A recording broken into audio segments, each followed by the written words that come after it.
Un enseignant ou un docteur, c'est celui qui enseigne afin de faire asseoir la saine doctrine et enlever toute zone d'ombre. Un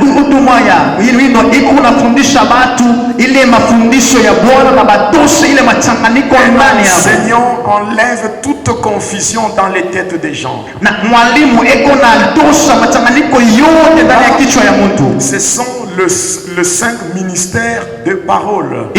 Annoncer l'évangile de Jésus-Christ dans les nations, évangéliser et gagner les âmes au Seigneur Jésus-Christ, préparer l'Église à l'enlèvement et à la vie éternelle, voilà la mission de l'Église évangélique Christ notre salut et Christa, qui a pour visionnaire le pasteur Jonas Lonkutumpala Jedidia, le racheté du Seigneur. Implanté dans différents pays du monde, Christa compte de nos jours plusieurs fidèles. Pour la paroisse mère située en République démocratique du Congo, plus précisément dans la province du Haut-Katanga, le programme des cultes se présente de la manière suivante. Chaque mardi de 16h à 18h, enseignement et prière. Mercredi de 16h à 18h, culte des mamans. Vendredi de 15h30 à 18h, culte des combats spirituels. Et le dimanche de 9h juste à 12h, culte des louanges et adoration. Suivez les cultes en direct sur la chaîne YouTube Jonas Lonkutumpala, chaîne officielle. Dieu par la volonté de qui tu es en vie. Joël chapitre 2, le verset 25. Je vous remplacerai toutes les années qui ont été dévorées par la sauterelle, le gelec, le asile, ainsi que le gazelle. Donc Dieu, il est le Dieu de la restauration. Et la restauration marche de pair avec la repentance. Ce dont nous avons besoin, ce temps, c'est la restauration. La restauration de l'église. La restauration de nos maisons. La restauration de nos vies. Cela ne peut se faire que si nous nous plongeons dans une sincère repentance. Lorsque je faisais ma prière, il y a deux mots qui ont attiré mon attention de la part du Seigneur. Le Seigneur parlait de la repentance et de la restauration. Il n'a pas commencé avec la restauration, il a commencé avec la repentance. Donc ne peut subir la restauration que la personne qui a commencé par se repentir. Nous sommes dans la parole de Dieu. Premièrement, nous prenons le livre d'Exode. Exode 23. Et le verset 25 à 26. Exode 23. Le verset 25 à 26. Le deuxième livre, nous sommes dans Matthieu. Matthieu 6, verset 24. Et enfin,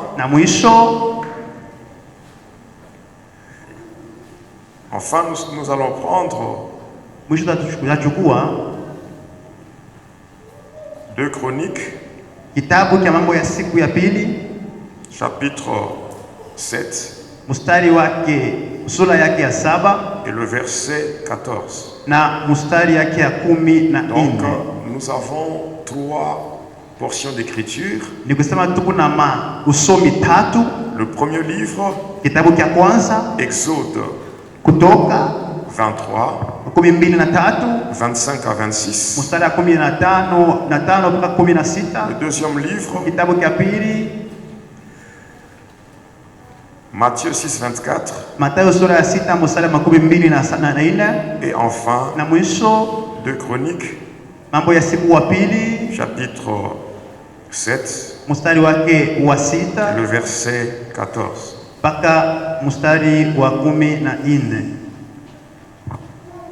Exode 23, 25 à 26, nous lisons au nom de Jésus. Amen.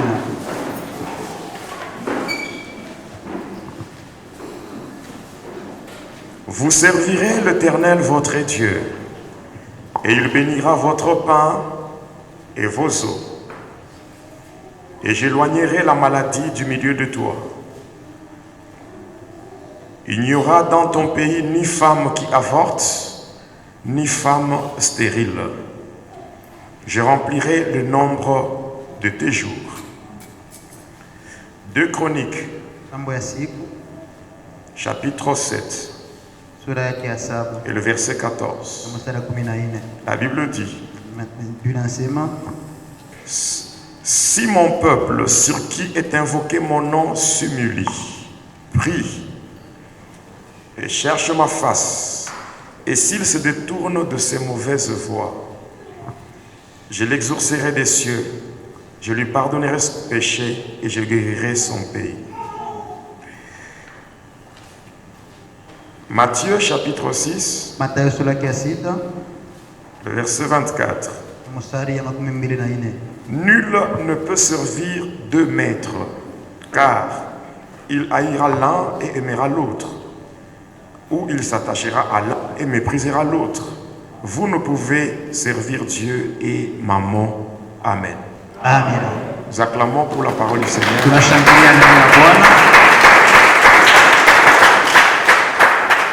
Le mystère de la repentance et la réconciliation, la restauration. Alléluia. Amen. Ce matin, je ne serai pas long. Je commence par dire ceci. L'homme aime trop se plaindre par rapport à ce qu'il est en train de vivre. Ce que l'homme est en train de connaître dans son parcours le pousse à se plaindre. Alléluia. Amen. Je prie beaucoup. Je ne vois pas la main de Dieu. Alléluia. Amen. Je prie beaucoup. Je ne vois pas la main de Dieu. J'ai fait beaucoup de sacrifices, mais rien ne marche dans ma vie. En d'autres termes, lorsque l'homme se plaint en ce terme-là, c'est qu'il est en train de réclamer une bénédiction. Alléluia. Amen. L'homme réclame la bénédiction. Écoutez, bien-aimés dans le Seigneur.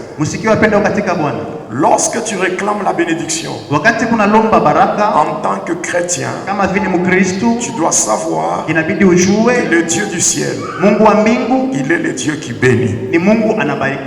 Alléluia. Amen. Il bénit. Et quand Dieu te bénit, la bénédiction qui vient de Dieu ne sera suivie d'aucun chagrin. Alléluia. Amen. Il dit, c'est la bénédiction de l'Éternel qui enrichit. Et il l'a fait suivre d'aucun chagrin. Quand Dieu te bénit, tu es béni. Alléluia. Amen. Maintenant, il faut connaître comment est-ce que Dieu bénit. Dieu bénit lorsque on le sert. Je reprends. La bénédiction de Dieu est liée au service rendu à Dieu. Lorsque tu sers Dieu, si tu le sers honnêtement, en toute sincérité, Dieu te bénira. Mungu atakubariki. Alléluia. Amen. Le tout n'est pas de servir Dieu, mais le tout est de bien servir. Ainsi nous disons ceci: ce que vous avez à faire, faites-le bien, car votre bénédiction en dépend. Alléluia. Amen. Qui est censé servir Dieu? Colossiens 1:16. La Bible dit ceci: tout a été créé par lui et pour lui. C'est-à-dire ceci: nous avons été créés par Dieu et pour Dieu. C'est-à-dire que Dieu nous a créés pour qu'on le serve. Alléluia. Amen. C'est-à-dire, tout celui qui est né d'une femme et qui a été créé par Dieu doit servir Dieu. Alléluia. Amen. Alléluia. Amina. Ainsi, pour servir Dieu, il faut avoir un appel. Pour servir Dieu, il faut avoir un appel. Aujourd'hui, tu vas comprendre que il y a des gens qui ne font rien et qui croient qu'ils ne sont pas appelés. On ne te trompe pas, dans ce monde, il n'y a personne que Dieu n'a pas appelé. Alléluia. Amen. Prenons Matthieu 11, verset 28.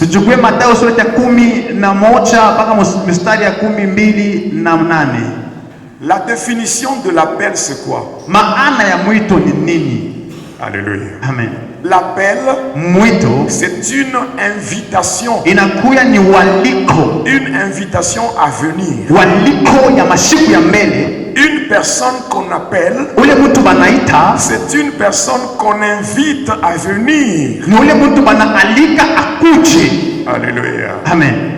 Regardez ce que Jésus dit dans Matthieu 11, verset 28. Il dit ceci: venez à moi, vous tous qui êtes fatigués et chargés, et je vous donnerai le repos. Est-ce que ici, le Seigneur s'est adressé à un groupe de gens? Il dit: venez, venez à moi, vous tous. C'est-à-dire que tout le monde est appelé par Dieu.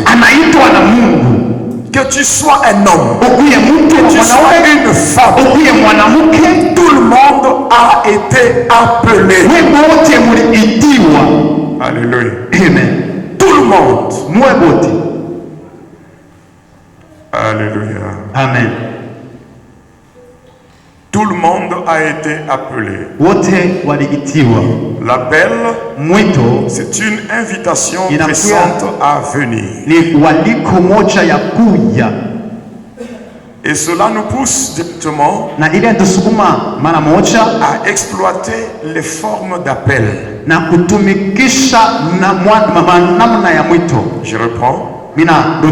Tout le monde a été appelé. Et cela nous pousse à exploiter les différentes formes d'appel. Il existe 3 formes d'appel. Je reprends. Il existe 3 formes d'appel. La première forme d'appel, on appelle ça l'appel général. L'appel général. Qu'est-ce qu'on appelle l'appel général? L'appel général consiste. Alléluia. Amen. Alléluia. Amen. L'appel général consiste à quitter le monde pour aller vers Jésus. Alléluia. Amen. Tu quittes le monde et tu vas vers Jésus. Tu quittes le monde, tu vas à l'église. Ceux qui viennent à l'église, ce sont ceux-là qui ont quitté le monde. Ils sortent du monde, ils viennent à Jésus. Voilà pourquoi Jésus dit, il n'y a personne qui peut venir vers moi si le Père qui m'a envoyé, c'est-à-dire c'est Dieu qui nous prend du monde et qui nous amène vers Jésus. Ça c'est l'appel général. Lorsque l'homme quitte le monde, il va vers Jésus tel qu'il est. On ne les juge pas. Est-ce qu'on se comprend? Venez à moi tel que vous êtes. Quelqu'un quitte le monde et il va à l'église. C'est Dieu qui l'attire et qui l'amène vers Jésus. Ça c'est la première forme d'appel. Cet appel est suivi par la deuxième forme. La deuxième forme, on appelle ça l'appel à la repentance. L'appel à la repentance. Quand tu viens à Jésus, tu es dans l'église. Comment se fera la repentance? La repentance se fait lorsque la personne compare sa vie à la lumière de la parole. À la lumière de la parole. Tu écoutes la parole et tu compares ta vie par rapport à ce que dit la parole. Quand vous lisez Actes des Apôtres, le chapitre 2, vous lisez à partir du verset 37. À partir du verset 37. La Bible dit, après avoir entendu ce discours, ils eurent le cœur vivement touché. Et ils dirent à Pierre et aux apôtres, mes frères, que ferons-nous? Pierre leur dit, repentez-vous et que chacun soit baptisé pour le pardon de vos péchés et vous recevrez le don du Saint-Esprit. Alléluia. Amen. Pierre ne leur avait pas demandé de se repentir pour rien. Parce qu'ils étaient là. Mais ce qui a poussé ces gens à la repentance, c'est la parole qu'ils avaient écoutée. Donc quand tu viens d'abord à Jésus, tu quittes le monde, tu viens à Jésus. Mais la parole de Dieu que tu écoutes, tu verras qu'il y a une contradiction entre ta vie et cette parole. C'est ce qui te poussera à te repentir. Une personne qui se repent, c'est une personne qui est prête à servir Dieu. Alléluia. Amen. Une personne qui mène sa vie à la lumière de la parole de Dieu, c'est une personne qui est prête à servir Dieu. Voilà pourquoi l'appel à la repentance est suivi par la troisième forme d'appel. La troisième forme d'appel, on appelle ça l'appel au ministère, qui est dans le message. L'appel au ministère Et ici, quand on parle de l'appel au ministère, il faut savoir que dans l'église de Dieu, il existe deux formes de ministère. Alléluia. Amen. Il existe deux formes de ministère. Il y a premièrement le ministère de parole et le ministère d'aide. Et le ministère de parole sont au nombre de 5. Et les 5 ministères sont représentés par le doigt de la main. Quand vous avez votre main, la main a 5 doigts. Et les 5 doigts, ce sont le 5 ministères de parole. Le premier ministère, voyez le premier doigt, alléluia. Amen. C'est le ministère d'apôtre. Alléluia. Amen. Le ministère d'apôtre. Alléluia. Amen. C'est un ministère qui chapeaute le ministère. Même quand vous fermez votre poing, vous allez voir que ce doigt se met au-dessus. Alléluia. Amen. Vous voyez la main fermée comme ça. Vous voyez ça?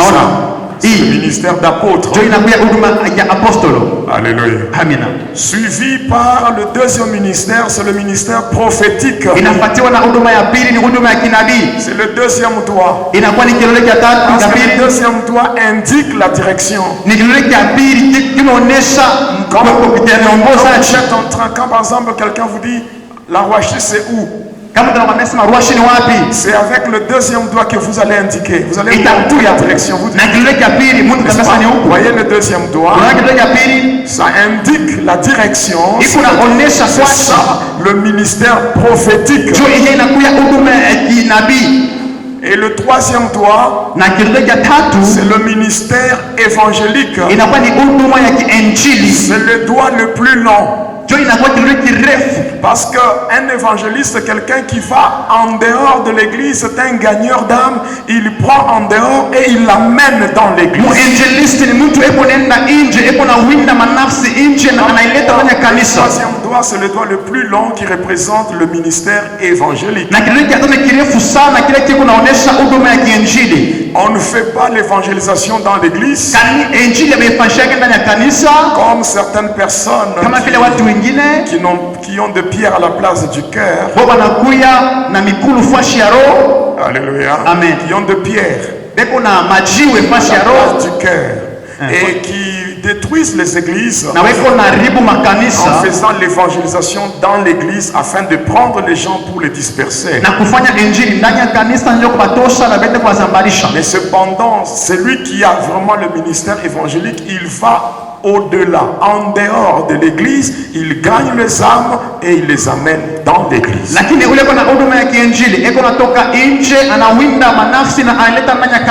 Après vient le quatrième doigt, c'est le ministère pastoral. Même lorsqu'on parle du mariage, c'est au quatrième doigt qu'on place l'alliance. Ça représente l'amour. Celui qui n'a pas l'amour en lui ne peut jamais exercer le ministère pastoral. Il ne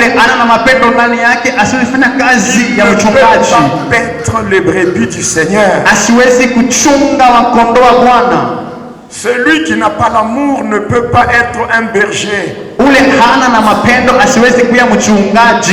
Et enfin, le cinquième doigt, qui représente le cinquième ministère. Ici, quand vous voyez la main, si la main est privée du cinquième doigt, la main n'aura pas la beauté. La beauté de la main est liée au cinquième doigt. Le 5e doigt représente le ministère d'enseignant ou de docteur en parole. Un enseignant ou un docteur, c'est celui qui enseigne afin de faire asseoir la saine doctrine et enlever toute zone d'ombre.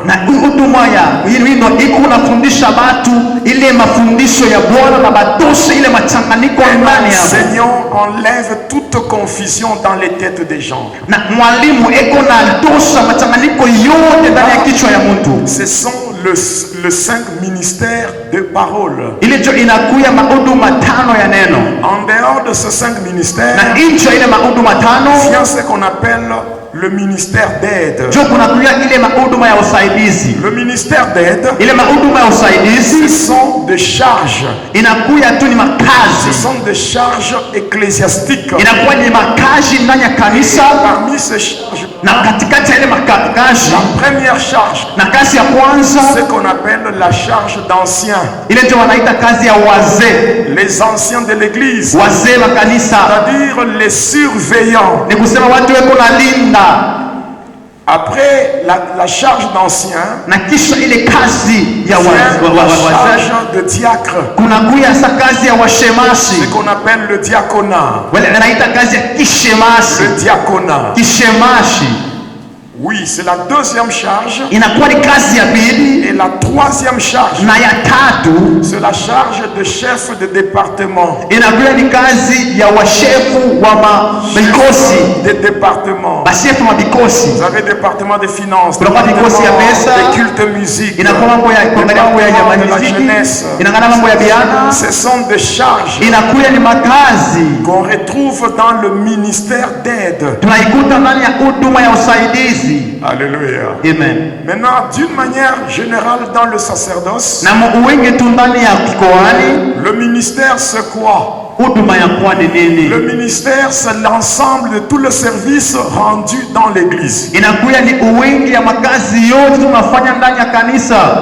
Alléluia. Amen. Alléluia. Amen. Jusque là, est-ce qu'on se comprend?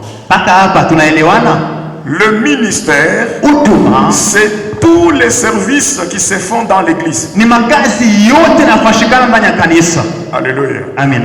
Voilà pourquoi même quelqu'un qui chante, il est dans le ministère. On appelle ça le ministère du chant. Même celui qui offre, il est dans la libéralité. Alléluia. Amen. Même celui qui torchonne, même celui qui fait le service des protocoles, c'est toujours le ministère. Ce sont les services qui se font dans l'église. Et comme ces services sont faits pour Dieu, ce sont des services qui déclenchent des bénédictions. Dieu bénit tout celui qui le sait. Même une personne qui se tient debout en train de faire le protocole, Dieu le bénit par rapport à ce qu'il fait.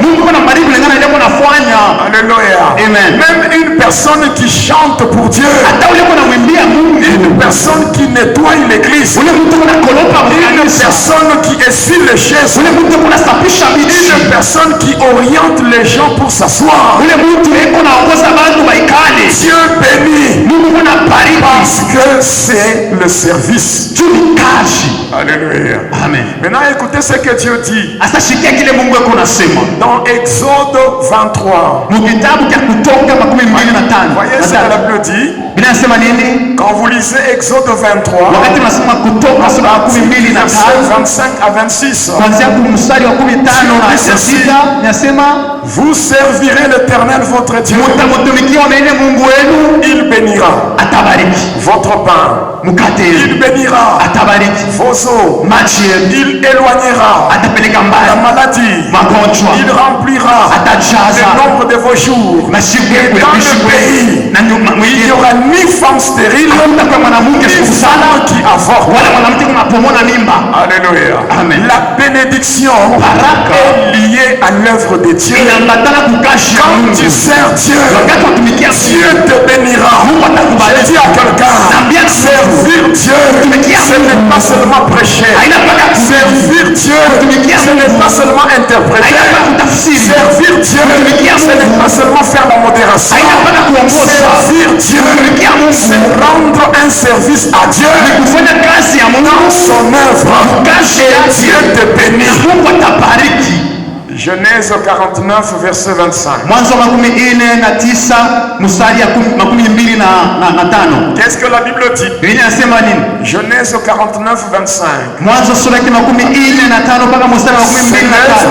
C'est l'œuvre du Dieu de ton père qui t'aidera. Et c'est l'œuvre du Tout-Puissant qui te bénira. La bénédiction des cieux en haut, la bénédiction des eaux en bas, la bénédiction des mamelles ainsi que tu sais maternel. Alléluia. Amen. C'est-à-dire que dans l'œuvre de Dieu, il y a la bénédiction. Dieu bénit. Alléluia. Amen. Vous savez, quand vous servez Dieu, Dieu bénit votre travail. Dieu vous accorde la guérison. Dieu vous accorde la progéniture. Dieu éloigne même la mort. Je remplirai le nombre de vos jours.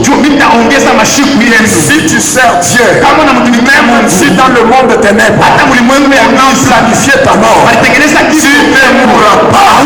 Je dis à quelqu'un, tu ne mourras pas. Tu vivras et tu raconteras les œuvres de Dieu.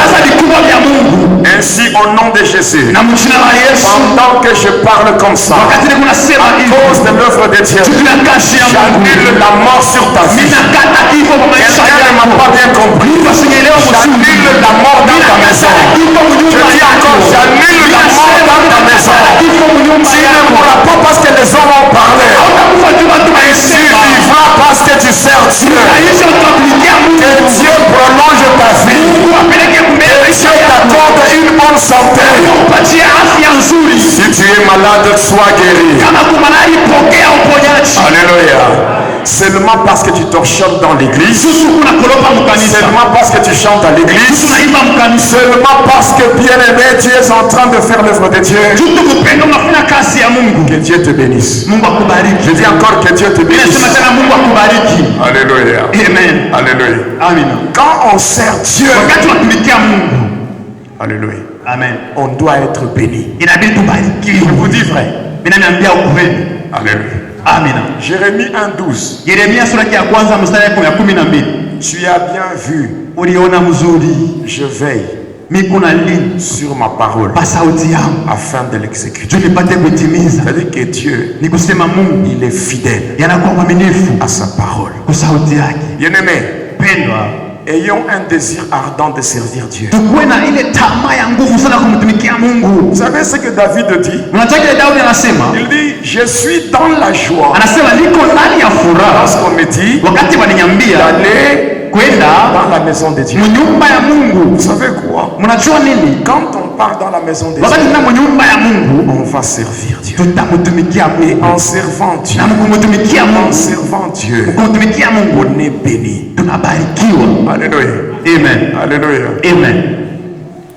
Même seulement parce que tu es un intercesseur, Dieu te bénit pour ça. Parce que intercéder à l'église, c'est servir Dieu. Quand tu viens à l'église, tu es dans le département d'intercession. Ce que tu fais là, c'est l'œuvre de Dieu. Et Dieu te bénira. C'est que toi, tu as intercédé. Alléluia. Amen. Même quand tu viens, tu commences à sarcler. Alléluia. Amen. Il y a une occasion de servir Dieu. Saisis cette occasion. Alléluia. Amen. Même quand tu commences à rafraîchir le mur, Dieu bénit. Pourquoi? Parce que ce que tu fais, tu ne le fais pas pour toi, tu le fais pour lui. Il est écrit dans le psaume 37, le verset 4 à 5. J'aime bien prier. Alléluia. Amen. J'aime faire une prière. Une prière de rappel. Maombi ya ukumbusho. Ézéchias. Ezekias Il a eu alikuya la prolongation de sa vie na masiku kuendelea en faisant une prière de rappel. mkufanya tu maombi ya ukumbusho. Alléluia. Amen. Vous savez, il est écrit, fais de l'Éternel tes délices. Mnajua inasema mfanzie Mungu vizuri, Il t'accordera ce que ton cœur na désire. atakupatia ile moyo wako unahitaji. Recommande ton sort à l'Éternel. Na umwambie Mungu mambo Mets en yako lui ta confiance. na umtumainie Il agira. na atatenda. Alléluia. Amen. Vous savez, quand vous avez déjà servi Dieu Wakati unataka kumtumikia Mungu et vous commencez à prier na unaanza kuomba, en rappelant à Dieu ce que vous avez fait, mkumkumbusha Mungu tunaisha vous kumfanizia, mettez Dieu devant un fait accompli. unamweka Mungu tufasi mambo yule Ézéchias mambo. pouvait dire, Na inasema Ézéchias pouvait dire, Ezekiasi anasema souviens-toi de moi. unikumbuke, Souviens-toi de ce que j'ai fait pour toi. unikumbuke kile nilikufanyisiaka. Alléluia. Amen. Ézéchias, il était un champion dans la destruction des idoles. Ye alikuya bingwa mkuharibisha masanamu. Même le fameux serpent de rein qu'on appelait le néostan, celui qui l'avait cassé. Na ile inyewe ule nyoka banivunja banamuita Neostan, yeye ndiye alimvunja. Il avait même cassé le poteau d'Akira. Na alivunja na ile yote mapoto waleta ya Akira. Il a parlé à Dieu. Aliambia Mungu. Il fait une prière de souvenir. Anafanya maombi ya ukumbusho. Kama Mungu na bien-aimé, tout ce que tu fais pour Dieu, yote anamfanyizia Mungu, tu ne perds pas ton temps. Haupoteshi wakati. Quand tu sers Dieu, wakati unatumikia Mungu, tu es en train d'investir pour ton avenir. Unapata huko unaweka mwakiba njoo maisha yako ya mbele. Tu peux parler à Dieu. Utamwambia Mungu, souviens-toi de ce que j'ai fait. Unikumbuke ili kufanyizia. Dieu se souviendra de toi. Mungu atakukumbuka. Et Dieu te bénira. Na Mungu atakubariki. Il te bénira. Atakubariki. Alléluia. Amina. Maintenant, aujourd'hui, beaucoup de gens se plaignent. Nous avons fait. Nous avons prié. Nous avons fait. Mais nous n'avons pas vu la main de Dieu. Est-ce que Dieu peut-il se contredire? Quelqu'un qui le sert. Quelqu'un qui le sert. Mais qui ne voit pas la main de Dieu. Alléluia. Amen. Il y a comme une contradiction. Il y a comme une contradiction. Alléluia. Amina. J'ai servi. J'ai fait. Mais je n'ai pas vu. C'est ça beaucoup de gens. C'est que beaucoup de gens disent. Ici aujourd'hui, suis-moi bien. Alléluia. Amina. Dieu, on le sert dans sa divinité. Alléluia. Amen. Il y a ce qu'on appelle la divinité de Dieu. Suis-moi bien. Dieu, on le sert selon sa divinité. Tu ne peux pas servir Dieu selon une autre divinité. Là, ça devient compliqué. La divinité de Dieu, c'est ce qu'on appelle le sacerdoce. Je reprends. La divinité de Dieu, c'est ce qu'on appelle le sacerdoce. On peut donner quelques définitions au sacerdoce. La première définition du sacerdoce, c'est la divinité de Dieu. Deuxième définition du sacerdoce, c'est la continuité de la divinité dans l'homme. La continuité de la divinité dans l'homme. Alors pourquoi dans Exode 7, Dieu dit quoi? Il dit à Moïse. Alléluia. Amen. Il dit à Moïse. Il lui dit ceci. Alléluia. Amen. Je te fais Dieu. Quand vous lisez bien, nous savons lorsqu'on écrit Dieu avec la lettre D, il y a la lettre D majuscule et D minuscule. Les petites divinités, c'est avec des minuscules. Mais quand il y a il y a D majuscule, on voit l'Éternel et Dieu. Regardez Exode 7 verset 1er. L'Éternel dit à Moïse, vois, je t'ai fait Dieu pour Pharaon, et Aaron, ton frère, sera ton prophète. Alléluia. Amen. La continuité de la divinité dans l'homme. Lorsque tu es dans le sacerdoce, tu représentes Dieu tel qu'il est au ciel, tel nous sommes sur la terre. Et la troisième définition du sacerdoce, c'est quoi? C'est tout simplement l'ensemble de lois, de règles et de principes qui définissent le gouvernement de Dieu sur la terre. Les lois, le principe,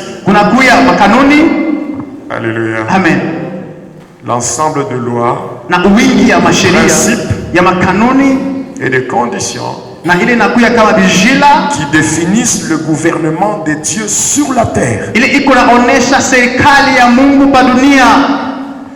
Alléluia. Amen. Alléluia. Amen. Quand vous lisez bien la Bible, vous allez comprendre que nous, enfants de Dieu, dans notre parcours, il y a deux dispensations. Il y a deux dispensations. Les deux dispensations, ce sont les deux alliances. Ainsi, il y a ce qu'on appelle l'ancienne alliance. Et il y a aussi la nouvelle alliance. À ces deux dispensations correspondent deux sacerdoces. Qui me suit bien. C'est ainsi que il y a premièrement le sacerdoce lévitique. Alléluia. Amen. Et deuxièmement, le sacerdoce royal. Tu vas bien comprendre ce message. Il y a le sacerdoce lévitique et le sacerdoce royal. Et ainsi, alléluia. Amen. Le deuxième sacerdoce, c'est le sacerdoce royal. Mais cependant, le premier, c'était l'ombre. L'ombre du deuxième. Colossiens 2:17. Alléluia. Amen. C'était l'ombre des choses à venir, car le corps, la réalité était en Christ. Ici, c'est là qu'on va parler de l'ombre et la réalité. Quand vous prenez d'abord, par exemple, la Pâque, on a présenté une bête, c'était l'agneau. Et aujourd'hui, nous n'allons pas prendre l'agneau, mais l'agneau pascal, c'est Jésus. Christ, notre Pâque, a été immolé. Alléluia. Amen. Alléluia. Amen.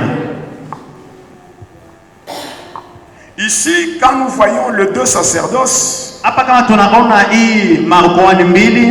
deux sacerdoces, le premier qui est le sacerdoce lévitique, dans ce sacerdoce-là, il y avait un souverain sacrificateur. Le souverain sacrificateur, c'était Aaron. Voilà pourquoi on appelle sacerdoce lévitique selon l'ordre d'Aaron.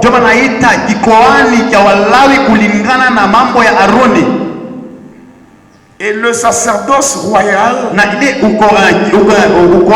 nous avons aussi un souverain sacrificateur. C'est Jésus. Voilà pourquoi le sacerdoce royal parle du sacerdoce royal, c'est l'ordre de Melchisedec. Alléluia. Amen. Alléluia. Amen. Qui est Melchisedec? Lorsque on développe la typologie de Melchisedec, on découvre ceci. Melchisedec, c'est la représentation de la personne et du ministère de Jésus.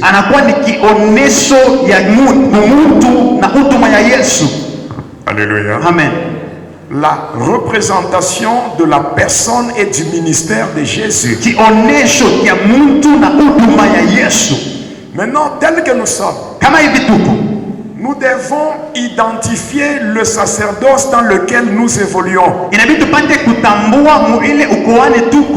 Nous sommes dans quel sacerdoce? Nous sommes dans le sacerdoce royal. Et ainsi, quand vous prenez Hébreux 7, verset 12, c'est là qu'il y a eu changement de sacerdoce. La Bible dit, le sacerdoce étant changé, il y a nécessairement changement de loi. Le sacerdoce possède un lieu de travail. Alléluia. Amen. Alléluia. Amen. Le sacerdoce possède un lieu de travail. Le sacerdoce ne s'exerce pas n'importe où. Il s'exerce dans un lieu. Et le lieu d'exercice sacerdotal s'appelle le tabernacle. Qui est dans le message? On appelle le tabernacle. Et le tabernacle a 3 parties. Tu vas bien comprendre maintenant. Le sacerdoce a 3 parties. La première partie, c'est ce qu'on appelle le parvis. Deuxième partie, on appelle ça le lieu saint. Et troisième partie, on appelle ça le saint de saints. Le lieu très saint. Alléluia. Amen. Le parvis, c'est un endroit où tout le monde peut entrer. Après le parvis, vient le lieu saint. C'est un lieu où ne peuvent entrer que les sacrificateurs. Et le lieu très saint, il n'y a qu'une seule personne qui peut y entrer. C'est lui qui doit entrer là. C'est le souverain sacrificateur. Alléluia. Amen. Alléluia. Amen. Alléluia. Amen. Qui est dans le message? Je suis en train de t'amener à comprendre pourquoi tu es béni ou bien pourquoi tu n'es pas béni. Celui qui va bien comprendre ce message ne se plaindra plus s'il n'est pas béni. Alléluia. Amen. Alléluia. Amen. Les 3 parties que je viens de donner, ce sont les 3 composantes du tabernacle. Est-ce que tu sais que toi aussi tu es un tabernacle? Tu as combien de parties? Tu as le corps, tu as l'âme et tu as l'esprit. Alléluia. Amen. Voilà pourquoi Jésus a dit, Jona Yesu alisema, détruisez-moi ce temple. Et après 3 jours, je vais le rebâtir. Il parlait de sa mort et de sa résurrection. Lui, Jésus, en tant qu'humain, il était aussi tripartite. Alléluia. Amen. Ainsi même toi, le parvis, c'est ton corps. Alléluia. Le lieu saint, c'est ton âme. Et le lieu très saint, c'est ton esprit. Est-ce que tu veux bien? Alléluia. Alléluia.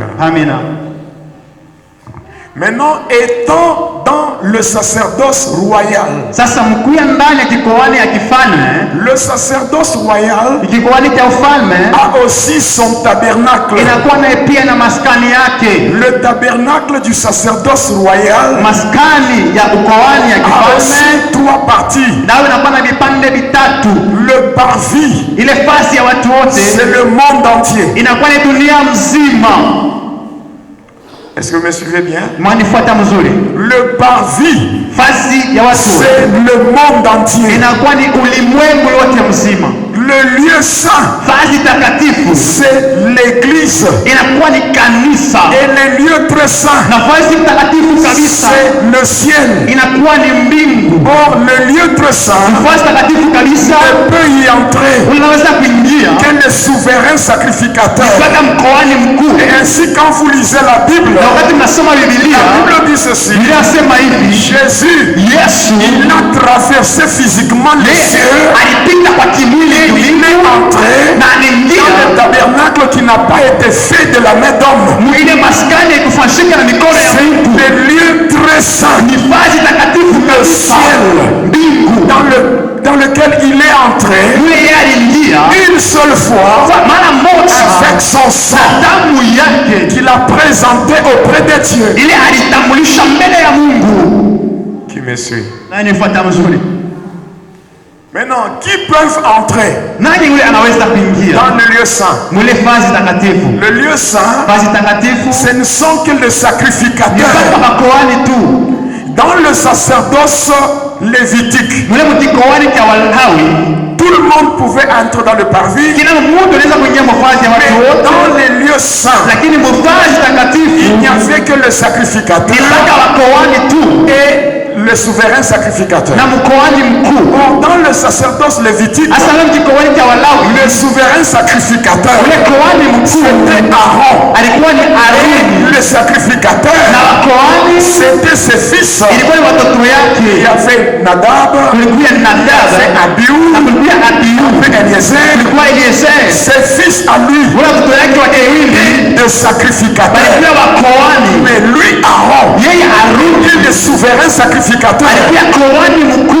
il pouvait traverser le lieu saint et entrer dans le lieu très saint. Mais les sacrificateurs étaient limités dans le lieu saint. Ainsi aujourd'hui, nous sommes dans le sacerdoce royal. Le souverain sacrificateur, c'est celui qui entre dans le lieu très saint. Et celui qui est entré là, c'est Jésus. Jésus est entré dans le lieu très saint. Mais nous sommes dans le lieu saint. Le lieu saint, c'est l'église. Et nous tous tels que nous sommes des sacrificateurs. Apocalypse 1 verset 6. Ufunuo sura ya kwanza sura ya 6. Apocalypse chapitre 1er. Ufunuo sura ya kwanza et le verset 6. Na mstari yake ya 6. Quelle la Bible? Inatuambia nini? On peut commencer au verset 5. Tunaweza kuanzia kwa mstari yake ya 5. Et de la part de Jésus, le témoin fidèle, Yesu Kristo yanakuya mziwa le premier-né des morts. Yeye anakuya mzaliwa wa kwanza kati ya wafu. Le prince des rois de la terre. Na mtawala wa wafalme wa dunia. À celui qui nous aime. Yeye anatupenda. Qui nous a délivrés de nos péchés par son sang. Atuokoa kuzambi kupitia damu yake. Et qui a fait de nous un royaume. Na tufanyizia ufalme. De sacrificateurs pour Dieu. Ya wakuhani kwa Mungu. Alléluia. Amen. Alléluia. Amen. C'est-à-dire quoi? Ni kusema nini? Les enfants de Dieu, watoto wa Mungu, les chrétiens, wa Kristo, ce sont des sacrificateurs. Voilà pourquoi nous nous retrouvons dans les lieux saints. Les lieux saints, c'est l'église. Nous sommes appelés à servir Dieu dans les lieux saints. Alléluia. Amen. Alléluia. Amen. Écoutez bien. Nous sommes dans l'église. Ce qu'il faut savoir, l'église est un lieu saint. Et c'est là que nous, sacrificateurs, nous devons servir Dieu. Alléluia. Et dans le lieu saint, il y a deux choses. Deux choses comme conséquence. La première conséquence, c'est la vie. La vie, c'est ça même la bénédiction. La deuxième des choses, c'est la mort. La mort, c'est la malédiction. Quand est-ce qu'il y a la vie? C'est quand est-ce qu'il y a la vie dans le lieu saint? Qui me suit? Il y a la vie lorsque nous rendons à Dieu un service saint. Est-ce que vous me suivez bien? La bénédiction n'est pas seulement liée au fait de servir Dieu. Mais la bénédiction est liée au fait de rendre à Dieu un service saint. Et la mort est liée au feu étranger. Alléluia. Amen. Souvenez-vous dans la Bible de Nadab et Abihu. Alléluia. Amen. C'était des sacrificateurs, mais qui ont introduit dans les lieux saints le feu étranger.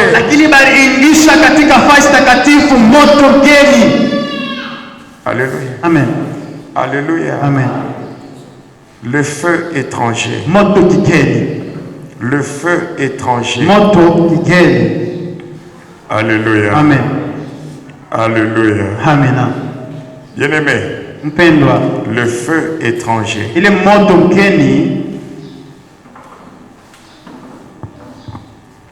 Le feu étranger apporte la mort. Écoute-moi bien. L'œuvre de Dieu n'est pas une poubelle. Je le répète. L'œuvre de Dieu n'est pas une poubelle.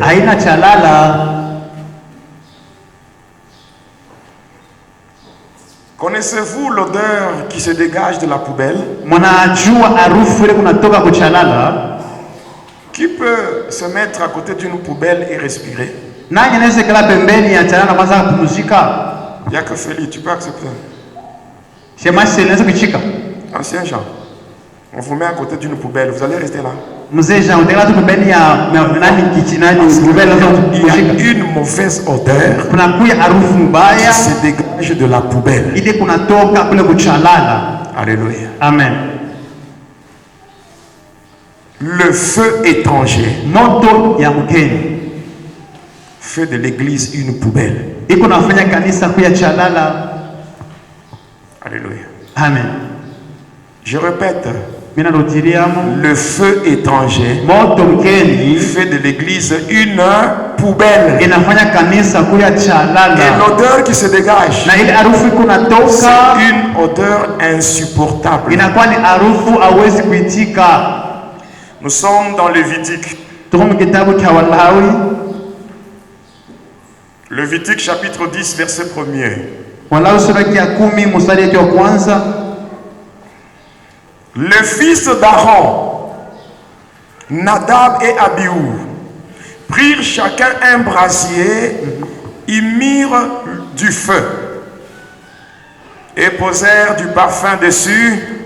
Ils apportèrent devant l'Éternel du feu étranger, ce qui ne leur avait point été ordonné. Voyez, Dieu n'avait pas ordonné un feu étranger. Prenons Nombre 3, verset 4. Nombre 3, verset 4. Nadab et Abihu moururent. Alléluia. Amen. Tu peux interpréter ça en swahili, mon frère. Nadab et Abihu moururent devant l'Éternel. Lorsqu'ils apportèrent devant l'Éternel du feu étranger dans le désert de Sinaï, le fils Éléazar et Itamar exercèrent le sacerdoce en présence d'Aaron leur père. Alléluia.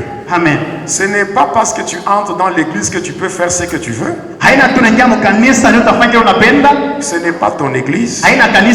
C'est l'église de Dieu. Et dans le sacerdoce, il y a des principes. Il y a des lois. Il y a des conditions. Et Dieu qui définit son gouvernement sur la terre. Quand nous devons servir Dieu selon ses principes à lui. Alléluia. Amen. Ils n'étaient pas des sacrificateurs. Nadab et Abihu. Lorsqu'ils ont amené le feu étranger, Dieu a dit, parce qu'ils sont sacrificateurs, j'agrée ce qu'ils font. Dieu les a brûlés et ils ont connu la mort. Mais ce que vous devez comprendre, la mort a plusieurs dimensions. Première dimension de la mort, c'est la mort spirituelle. Alléluia. Amen. C'est la première dimension. Deuxième dimension, c'est la mort physique. Troisième dimension, la mort financière. Une autre dimension, la mort matérielle.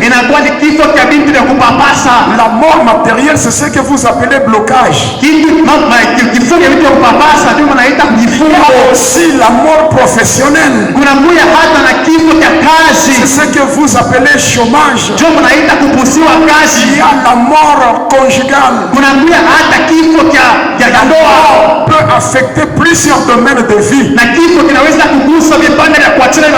C'est toujours la mort. Là où il y a la mort, derrière la mort, il y a les esprits des morts. Alléluia. Amen. Alléluia. Amen. Regardez, ils ont apporté le feu étranger dans les lieux saints. Et comme conséquence, ils sont morts. Ils ont connu la mort. Mais nous aujourd'hui, nous sommes dans les lieux saints.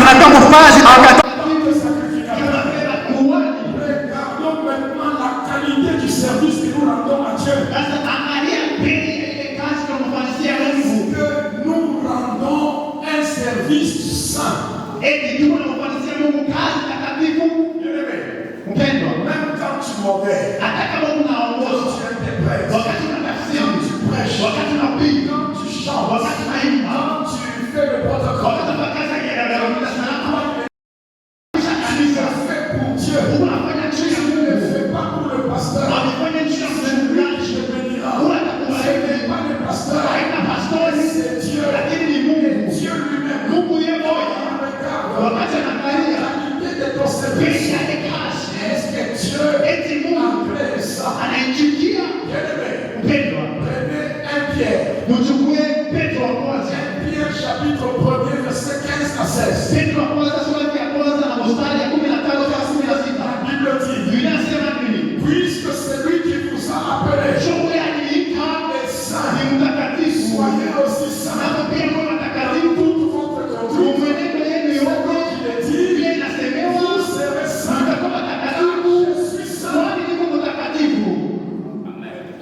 dire qu'une personne qui mène une vie de désordre, Dieu le bénira.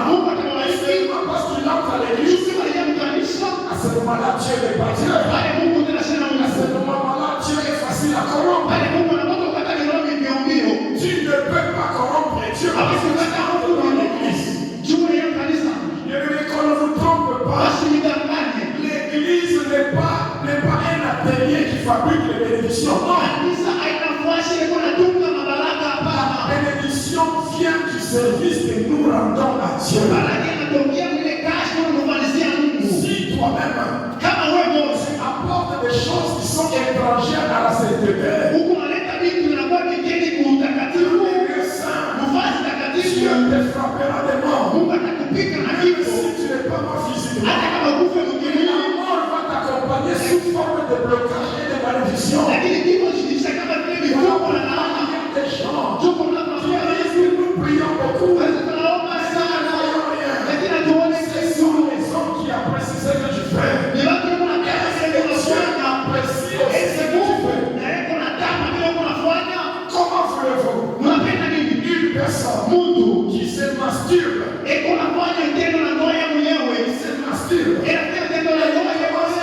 à prêcher? Écoute cet homme, ça va bien. Dieu ne peut pas te bénir. Tu vis dans la masturbation.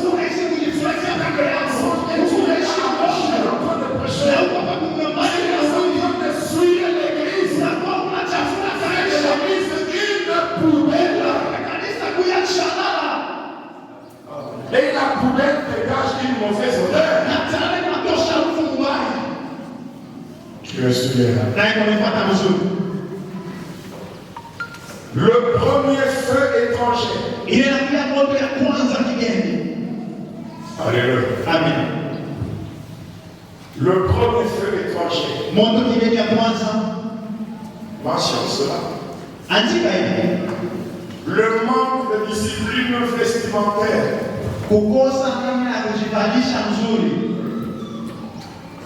Un sacrificateur ne s'habille pas de n'importe quelle manière.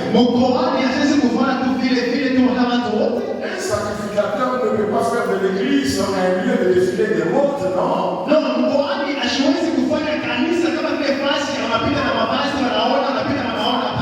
Quand vous lisez Exode 28, 42, Exode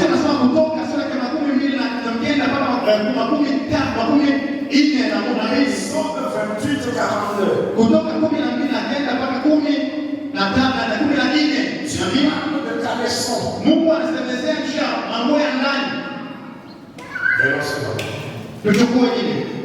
Exode. Exode 28.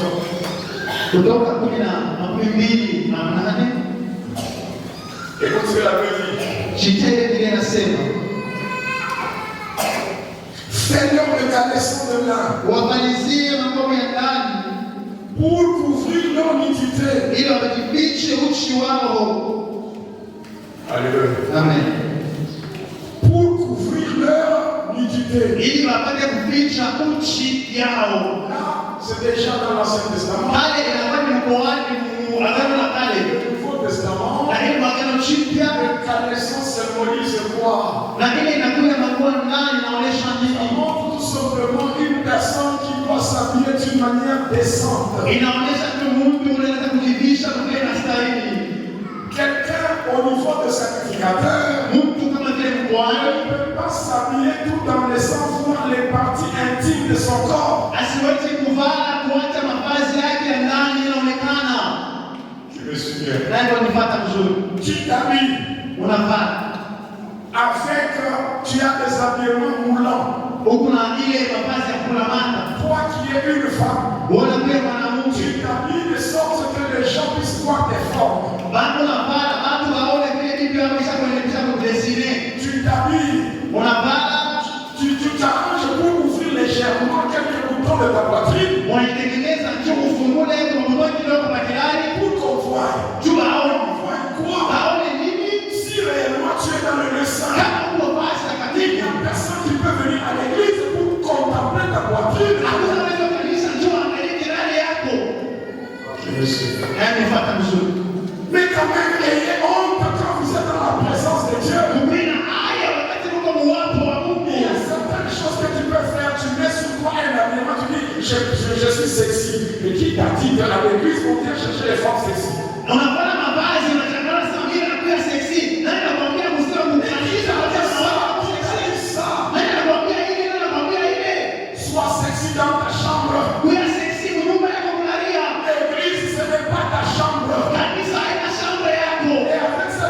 te bénisse, mais tu apportes un frère étranger.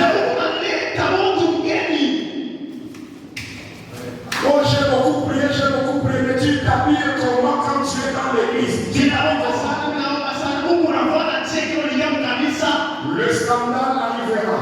Et malheur à la personne par qui ce scandale passera pour arriver. Quand tu viens à l'église, tu commences à marcher comme une sorte de mannequin. Qu'est-ce que tu cherches?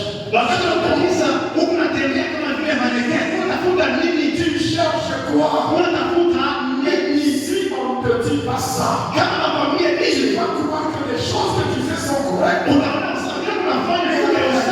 n'est pas correct. La discipline vestimentaire. Tu ne dois pas venir à l'église habillé comme une sirène, maquillée comme une sirène. Non, quand même, bien-aimé. Tu dois arrêter avec ces gens d'histoire. Tu peux prier, mais ton habillement, ton accoutrement, ça annule ta prière. Parce que c'est un feu étranger que tu amènes dans l'église.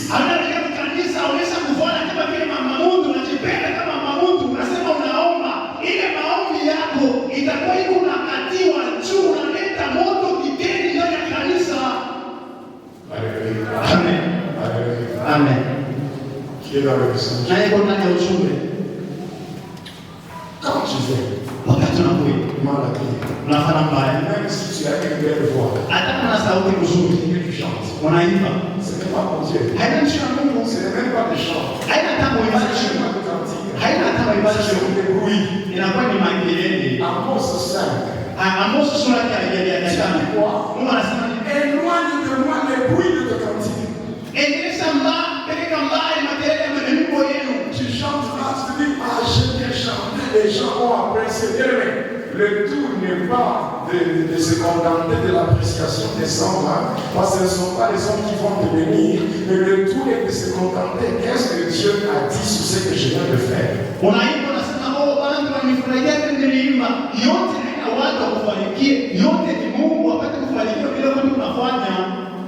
Un autre feu étranger. Le manque de discipline relationnelle.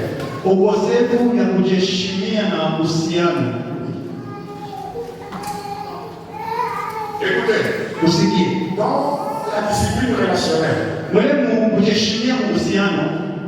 des choses,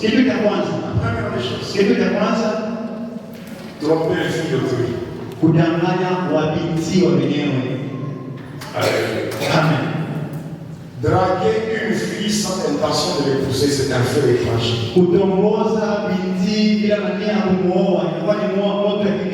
Est-ce que vous savez ça? Draguer une fille sans l'intention de l'épouser, c'est un feu étranger.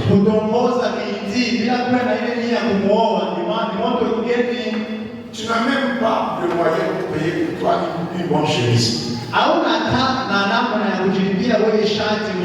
Tu as seulement l'argent pour verser des dots dans 1000 familles.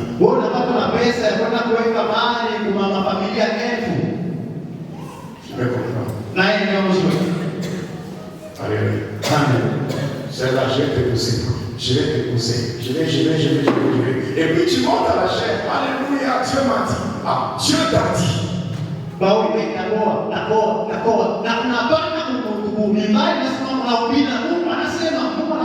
Si vous voyez comment les gens suivent l'église,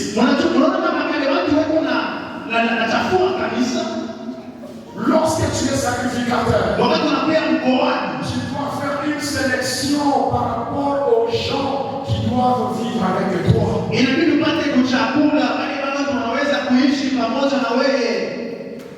Le psaume chapitre 1er.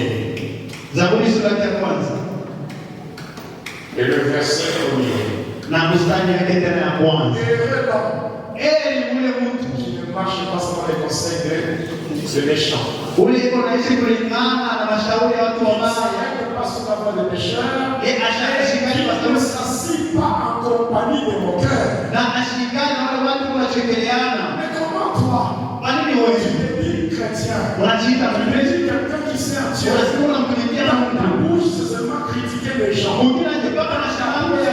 La médisance. C'est seulement les colportages. davantage. L'église pour prier Dieu, commence à t'intéresser aux problèmes qui se passent dans les maisons d'autrui. Dieu te bénira comment? Tu es venu à l'église contrôler la vie privée des gens.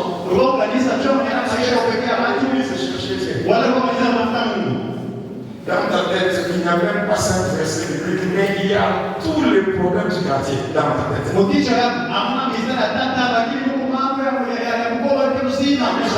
fais ça. Tu fais ça. Amen. Regarde un peu. Ceux qui sont dans ta compagnie. 1 Corinthiens chapitre 15, verset 33. Ne vous y trompez pas. Les mauvaises compagnies.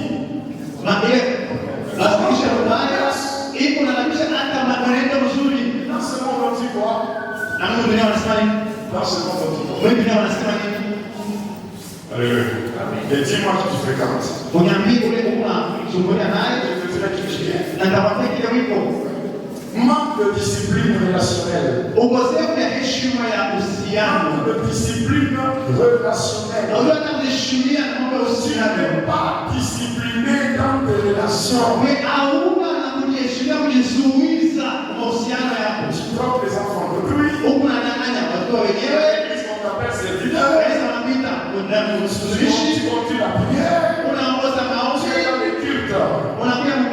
Une conscience souillée par le péché. Alléluia. Amen. Que Dieu te bénisse malgré ta souillure.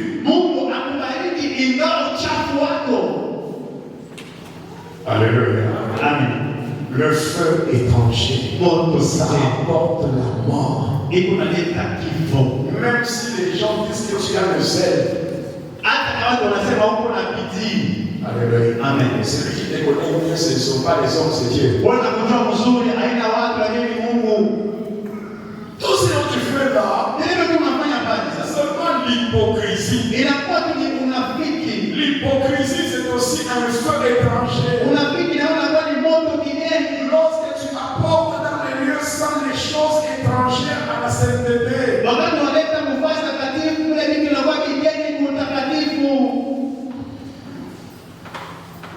Troisième feu. Le manque de discipline alimentaire.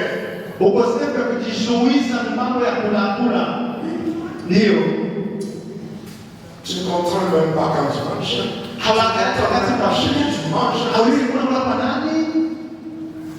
Tout ce qui se présente, ça entre. Vous ne savez pas que Adam a été exclu de la bénédiction à cause du manger. C'est clair. Adam, on l'a chassé. À cause de quoi? Si tu n'es pas discipliné même dans le manger, on peut t'absorber. Et crois-tu que quand on t'a ensorcelé, tu seras béni? Quand on s'ensorcelle dans le manger, c'est qu'on retient en captivité des savoirs. Les choses qui sont à toi sont utilisées par d'autres personnes. Pourquoi? Parce que tu ne sais pas contrôler ta bouche par rapport à ce qui entre.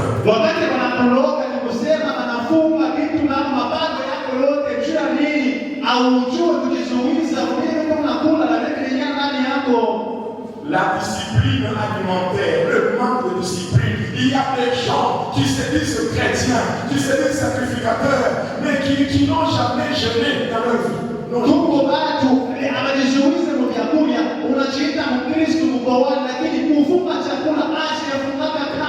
on dit, ça mange de prière, on ne connaît pas chez lui. Il peut venir à l'église, il fait semblant, il prie comme s'il est un jeune. Dieu connaît que cette dame a déjà mangé, bien assassinée avant de faire semblant, pendant que Dieu a dit, nous devons être dans un état de jeûne. Combien de gens font ça?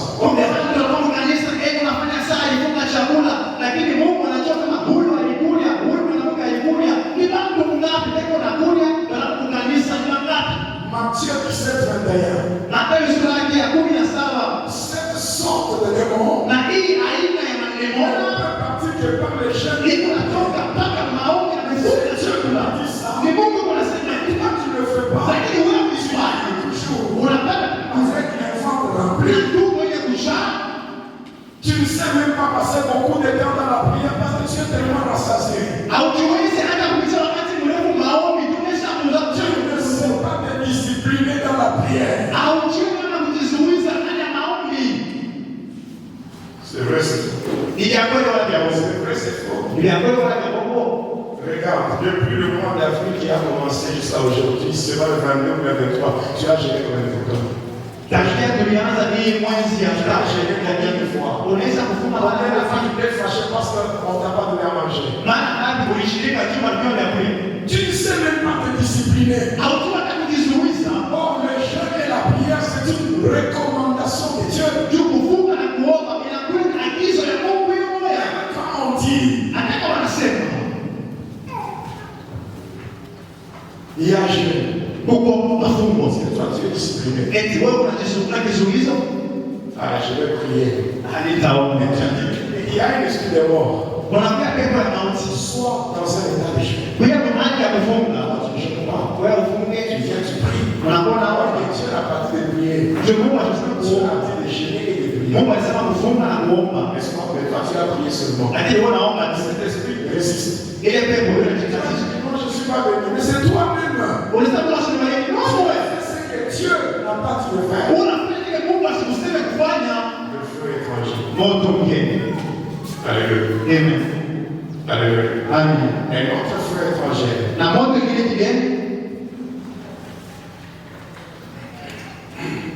Le manque de pardon. Le manque de pardon. Comment tu peux entrer dans un lieu saint tout en étant un homme conflictuel?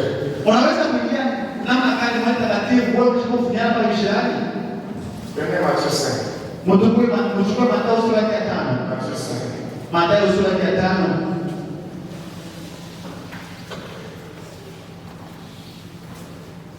Matthieu 5. Mathayo sura ya 5.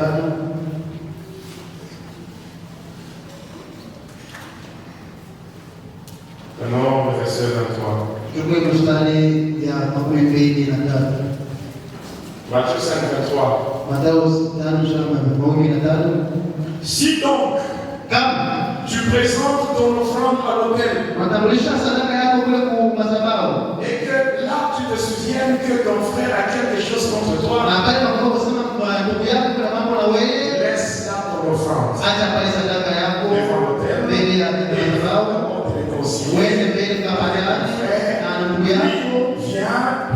offrande.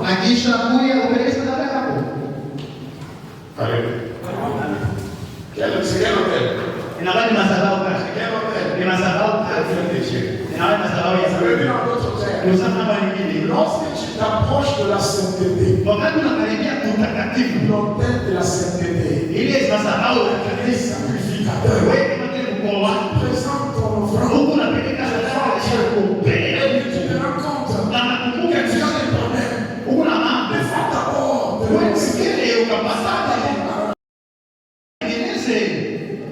combien de gens aujourd'hui sont dans l'église mais qui ne s'adressent pas à la parole? C'est vrai, c'est est-ce que ton offrande est agréée?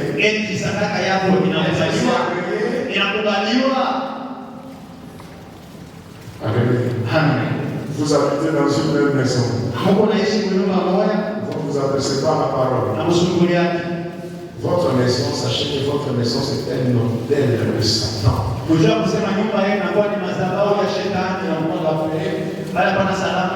quoi?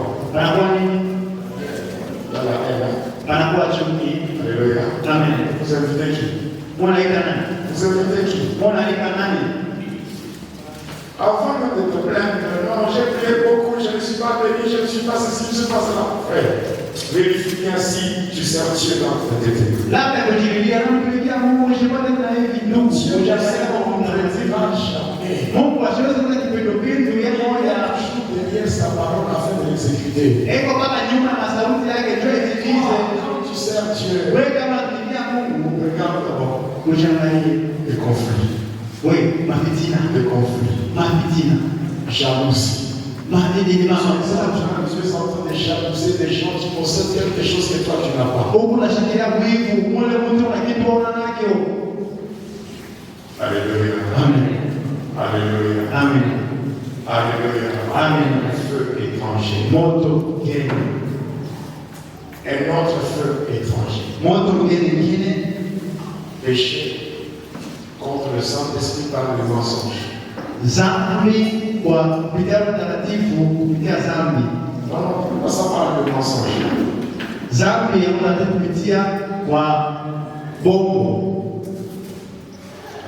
Amen. Péché contre le Saint-Esprit par le mensonge. Ça signifie quoi? Mentir au nom du Saint-Esprit. Mentir au nom du Saint-Esprit. Tout simplement que ceci. Donner des faux messages. Amen. Maudit. Soit celui qui dit. Dieu a dit. Pendant que Dieu n'a rien dit. Car le silence de Dieu ne signifie pas ce sens. Vous êtes en train de conduire la prière. Dieu ne vous a rien dit. Et s'il n'a rien dit, c'est qu'il n'a rien dit.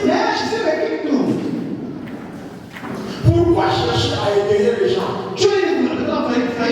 Pourquoi donner des fausses visions? Je vois les anges.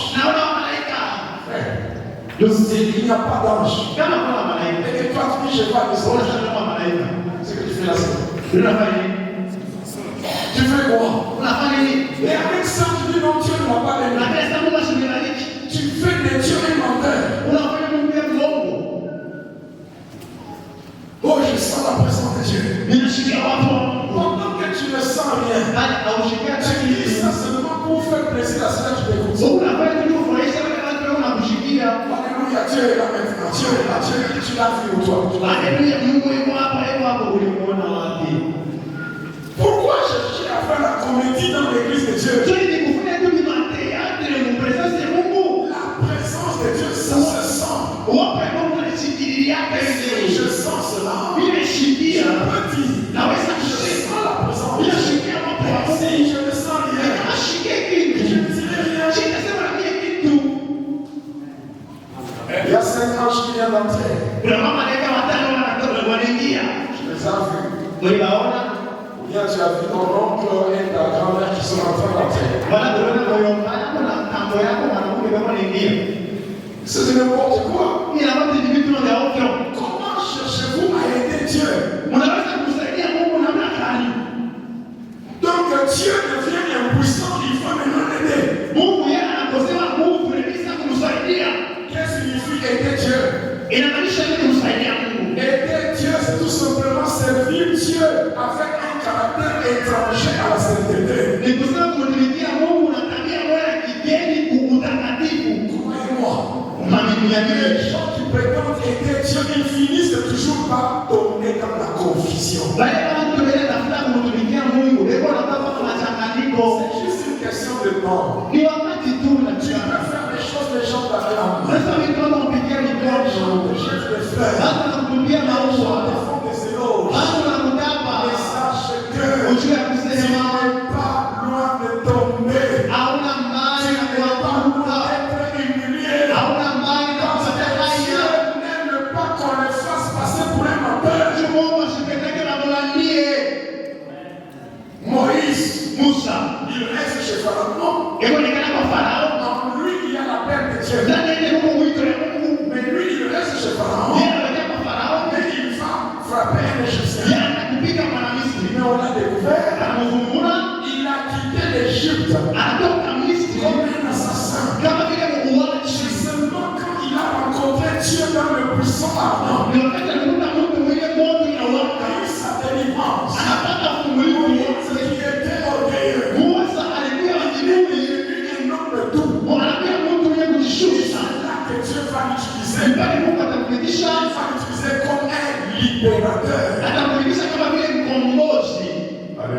Amen. Alléluia. Amen. Pourquoi mentir? Pourquoi donner des fausses prophéties? Pourquoi donner des prophéties qui divisent les églises? Pourquoi donner des prophéties qui divisent les familles? Le péché contre le Père sera pardonné.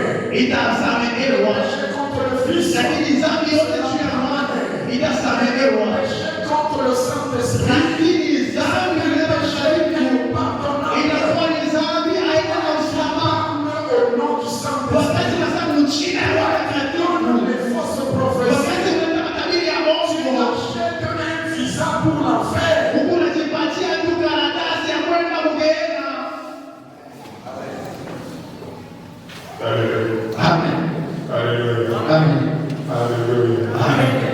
et notre frère étranger parler en mal contre son père spirituel.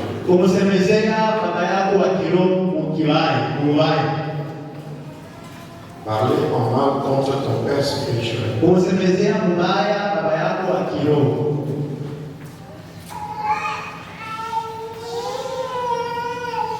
Alléluia. Amen. Nous sommes dans Nombre 12.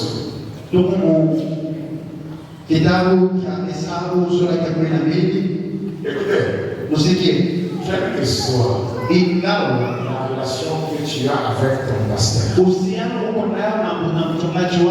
tu sois de sa maison ou de sa famille,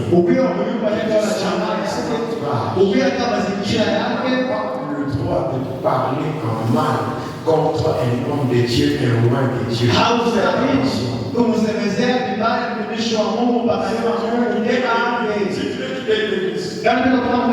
Quitte seulement en paix. Va commencer avec le bidon dans ta maison, afin de taper le bidon, qu'il soit allié à moi, qu'il soit allié quand tu commences dans l'église, c'est une bonne chose. Alléluia. Amen. Alléluia. Amen. C'est parler contre celui qui a été établi sur toi par Dieu. C'est la malédiction. Je ne peux pas rester dans une église gérée par une personne que toi tu critiques.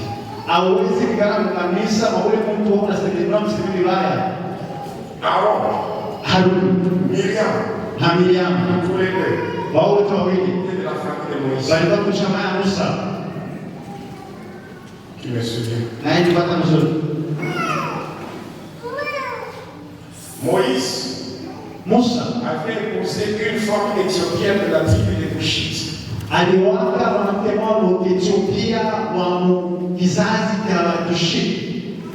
Et Myriam et Aaron ont commencé à murmurer. Prenez Nombre 12, verset 10. Moïse n'était pas là. Et le Dieu que servait Moïse était là. Vous savez, il y a eu deux conséquences. Première conséquence, Myriam, la grande sœur de Moïse, a été frappée de lèpre. Deuxième conséquence, la gloire de Dieu s'était retirée de la tente d'assignation. Il y a des églises qui conjuguent le phénomène Ichabod. À cause de quoi? Parler en mal des hommes de Dieu. Alléluia. Amen. Nombre 12, verset 10. La nuée se retira de dessus de la tente. Et voici, Marie était frappée d'une lèpre. Blanche comme la neige. Aaron se tourna vers Marie. Et voici, il avait la lèpre. La lèpre, c'est la malédiction. Alléluia. Amen. Et lorsqu'il n'y a plus la gloire sur la tente d'assignation, alléluia. Amen. Là où il n'y a pas la gloire, là où Dieu s'est retiré, ça devient facile aux ténèbres d'agir. Alléluia. Amen. Le ténèbre agit ça. giza inaleta, bali hapana tena utukufu. Vous savez quoi? Unajua nini? Alléluia. Amen.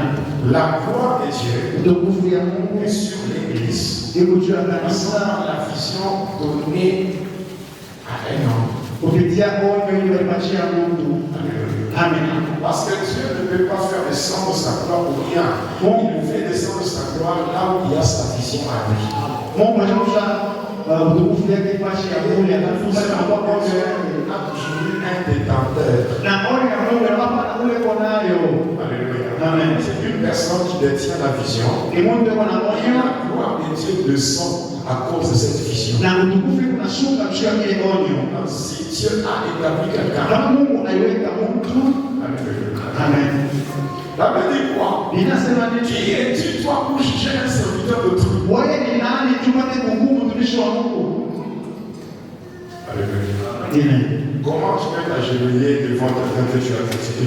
Utatoa magoti chini mbele ya wewe Même si mtu. il est loin sur toi, il prie. Est-ce que Dieu agrée ça? Hata wakati wanaomba, eti Mungu anakubali. Il prie pour toi, mais ce n'est pas la bénédiction qui descend sur toi. Anakuombea lakini haina baraka ya kushukia. Et notre frère doit changer pour aujourd'hui, je vais m'arrêter par là. Moto mwingine mgeni kwa Luka samia pale. S'absenter du culte sans aucune raison valable. Kuloba kanisa bila sababu. Alléluia. Amen. S'absenter du culte sans aucune raison valable. Sans motif fondé. Kuloba kuibada bila kuwa na sababu inayokueleana. Écoutez, Usikie. il y a des gens Uko watu qui s'absentent bila lofa à l'église. ukanisa Comme ils veulent, ndio wanapenda ils viennent à l'église. sana ukanisa Ils ont le temps. wakati una wakati S'ils ne veulent pas, kama wapende ils ne vont pas. hawatakuya Ils sont les premiers à réclamer. na yuko wa kwanza kusema Alléluia. amen. Lévitique 19:30. Walawi sura yake ya 19 mstari wa 13. Lévitique 19:30. Walawi sura ya 19 mstari wa 13. Écoute la parole de Dieu. Inatuambia nini? La parole de Dieu dit ceci. Inatuambia hivi.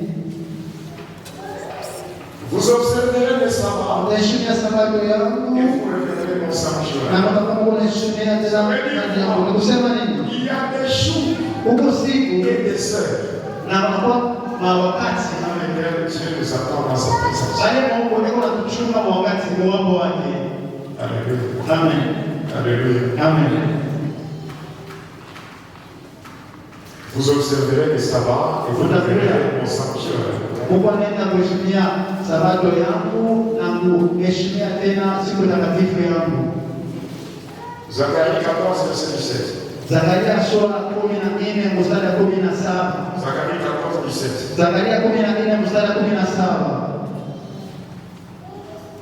Zacharie 14, 17. Zakaria 14 mstari wa 17. S'il y a des familles de la terre Kama kuna vyama cha duniani qui ne montent pas à Jérusalem, au hapana kwa Yerusalemu, se prosterner devant le tuapina mabesa kufanya ile kwa La mitaani. pluie ne tombera pas. Mvua haitanyesha. La pluie, c'est la bénédiction que tu cherches. Mvua ni baraka unatafuta. Mais si tu ne veux pas rendre un culte à Dieu, Kama haupende kumpatia Mungu si tu ibada, t'absentes kama unaloa parce que tu es en train de regarder la télé, juu kwa unaangalia kwa television, on a mis un programme qui t'a intéressé, juu aliweka tu sehemu kufurahisha, tu t'as mis d'abord ça. lishe melodi. Et pendant ce Na temps-là, ile wakati Dieu Mungu t'attend dans sa iko na présence. kuchunga mwacho wake. Regarder la télé. Unapenda kuangalia televisheni, Tu préfères aller à l'hôtel. unapenda kwenda mbele kuna fedha, Aller répondre à un rendez-vous d'impudicité. unapenda kwenda kujibia kuita mkutano ya usharati, unapenda vitu vya kugaovyo, Dans la présence de Dieu. unataka kujikuta mwapo wa Mungu. Tu réclames la bénédiction. Na wewe unatafuta baraka. Celui qui te conduit et qui te gère, celui que Dieu a établi sur toi, sers Dieu en gémissant à cause de toi, ça ne te sera aucun avantage, tu ne seras jamais béni. Kama kule unamuongoza unajiunga na maisha yako, unatumika na yeye unanungunika, au utapata kitu unabarikiwa. Tu peux quitter l'église. Unaweza kutoka kanisa. Tu peux même entrer dans 1000 églises. Uteketa makanisa elfu. Si tu ne changes pas ta conduite, Kama hubadilisha mwenendo tu yako, seras simplement un vagabond spirituel. utakuja tu mwenye kuhangaika mkiroho. Un autre feu étranger, la négligence. La négligence. Faire ce qu'on te demande avec négligence. Ça n'attire pas sur toi la bénédiction. Jérémie 48, 10. Maudit celui qui fait l'œuvre de Dieu.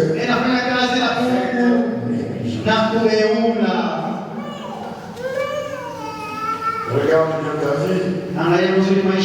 Regarde bien ta vie. Un autre feu étranger pour la fois prochaine. La sorcellerie. La sorcellerie. La sorcellerie est un feu étranger. Tu ne peux pas servir Dieu tout en étant consacré à d'autres divinités. Donc tu sers Dieu par l'apparence. En réalité, ce n'est pas Dieu que tu sers. Par lequel les démons peuvent entrer, même commencer à opérer dans l'église parce que tu es sorcier.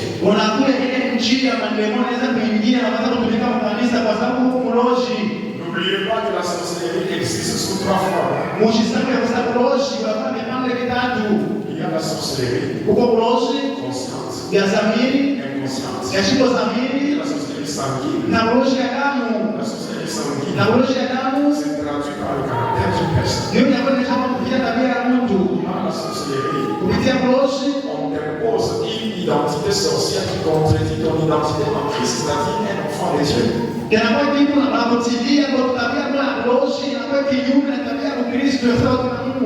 Face à tout ça, je termine et je dis ceci. Alléluia. Nadab et Abihu, le fait d'avoir apporté le feu étranger dans le sang, comme conséquence, ils ont connu la mort. Alléluia. Amen. La mort marche de pair avec la malédiction. C'est lui qui nous a appelés. Il est saint. Soyons aussi saints. Rendons à Dieu dans un lieu saint un service saint. L'église n'est pas un endroit où on doit se contenter de la quantité. L'église est un endroit où on se contente de la qualité des membres. Les gens qui se préparent pour le ciel. Les gens qui ont en eux la notion de la vie éternelle. Avant de chercher la bénédiction terrestre, cherche d'abord la bénédiction céleste.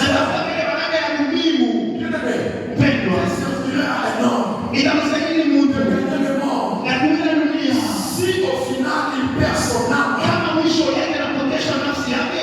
ne sois pas dans l'église pour que les gens disent que tu as l'argent, bien tu as des maisons, tu as des véhicules. Sois dans l'église pour que tu sois accueilli par Dieu afin de passer un jour ton éternité dans la présence de ton Créateur.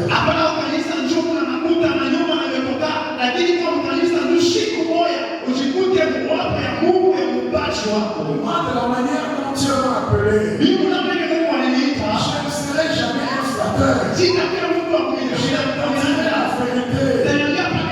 Et Dieu te bénira si tu fais les choses de Dieu à la manière de Dieu. L'église n'est pas une assemblée de païens. L'église n'est pas une assemblée d'hypocrites.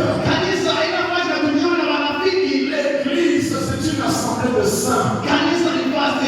Les gens qui servent Dieu dans la sainteté.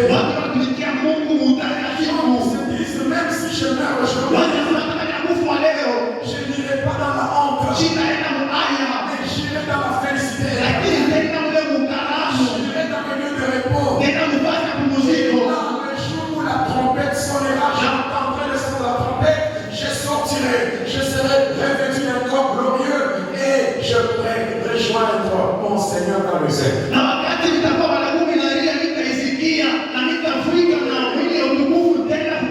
Mais nous ne contentons pas seulement de dire. Kanisa yetu J'ai beaucoup de membres. liko na watu wa mingi, J'ai beaucoup de membres. liko na watu wa mingi. Tu peux avoir des membres. Unaweza kuwa na memba wa mingi, Dieu n'a pas de membres. lakini Mungu yeye ana wale memba. Amen. Il y a le peuple de Dieu et le peuple des noms. Kuna pia watu wa Mungu na watu wa Mungu. Lorsque les enfants d'Israël, Wakati watu wa Israeli ils ont commis les abominations, walifanya makufuru, ils ont fait les faux d'or. walifanya ile na Dieu historia. a dit à Moïse, Mungu anamwambia Musa, viens, kuya, regarde ton peuple. angalia taifa yako, Ton peuple. taifa yako. On va dire à Moïse, Mungu anamwambia Musa, regarde mon peuple. asisema angalia taifa yangu. L'Église doit être le peuple de Dieu et non pas les fanatiques des noms. Inaweza kuwa taifa ya Mungu na watu wa kufurahikia Mungu. Tu ne peux pas être fanatique de Jonas. Hawezi kama kulifurahikia Jonas. Parce que Jonas est un homme qui va passer. Tu Jonas ni Mungu atapita. Je peux passer. Naweza Mais kupita. Dieu ne passera Lakini pas. Mungu hasiwezi Il est kupita. le même hier, aujourd'hui et éternellement. Yeye ngoja leo kesho kama kesho. Et à Dieu, Lakini kama tena et Dieu te bénira si tu le sers dans la sainteté. na Mungu atakubalia kutumikia mtakatifu. Il y a des gens qui aiment fabriquer la bénédiction pendant qu'ils vivent dans la suite. Mungu atakubalia kutunga baraka na vitu unaishi ndani ya uchao. Comment toi tu es impudique, Na kama Mungu msharati. tu es du prêche. Unakuwa na upendo. Tu es, je ne sais pas, menteur. Unakuwa kama ni muovu. Tu es intercesseur. Na unakuwa On met des fausses prophéties. Mungu anaona matabia yako. Mungu Tu es un homme conflictuel. uko mtu Tu es unasikia dans Mungu. l'église, il y a des gens à qui tu n'adresses pas la parole. Mungu wale watu wao usimuliake Tu nao. es toujours en train de jalouser les gens. Wewe ukupaka sabia na mshahara wewe paka mashimamo. Sorcellerie, tu n'abandonnes pas. Kuoza kwenye kuacha. La médisance, tu n'abandonnes Ya pas. kusema sema Biblia kwenye kuacha. Dans les lieux saints, Wewe kufanya takatifu. il a fait de nous tous Alikufanyia sio des sacrificateurs. Mfano wa kuhani. Sacrificateurs. Na kuhani Travaille dans les lieux saints. katika mavazi takatifu. Mavazi takatifu L'église. ni kanisa. Kanisa Pas une poubelle. haina chalala. Kanisa mavazi takatifu. Inabidi Service. magashi inafanyika mkanisa. Iwe kunatosha harufu nzuri wakati mnaposa mbingu inafunguka iko na shuhuda na watu wanaangalia watoto wanapita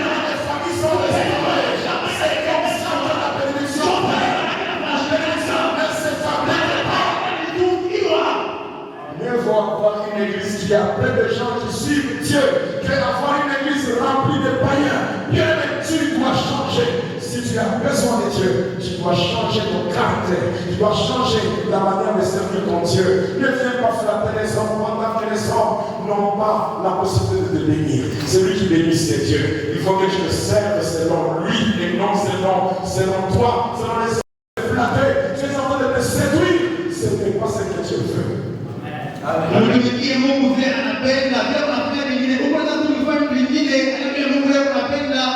Tu peux être là en train de prêcher, Unaweza kuwa hapa una en umma, train de modérer, una unaongoza, le fait de monter à la chair, na kupitisha kuna tu es en mshahara. train de suer dans la chair, Unakuwa mpaka unalalisha na madhabahu. suer dans la chair, Unasilamisha na madhabahu. suer dans l'église. Uko unachafuna kanisa.